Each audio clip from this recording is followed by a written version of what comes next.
Chittoor update news కి స్వాగతం. రాష్ట్రంలో కూటమి ప్రభుత్వం సంక్షేమ పాలన అందిస్తోందని జిల్లా కలెక్టర్ సుమిత్ కుమార్, ఎమ్మెల్యే గురజాల జగన్మోహన్లు అన్నారు. బుధవారం చిత్తూరు నగరపాలక పరిధిలో 35వ వార్డు కాయనికట్టు వీధిలో కలెక్టర్, ఎమ్మెల్యే, ఇతర ప్రజాప్రతినిధులు ఎన్టీఆర్ సామాజిక భద్రతా పింఛన్లను పంపిణీ చేశారు. లబ్ధిదారుల ఇంటి వద్దకే వెళ్లి వృద్ధులకు పింఛన్ సొమ్ములను అందించారు. పింఛన్ సొమ్ములు ఎంత వస్తున్నాయి, ఎవరు ఇస్తున్నారో తెలుసా అంటూ లబ్ధిదారులతో ఆప్యాయంగా మాట్లాడారు.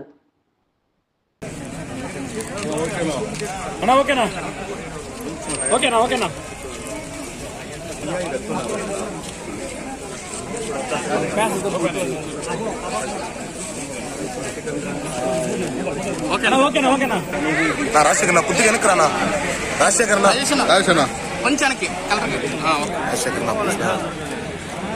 సార్ అన్నా ఓకేనా.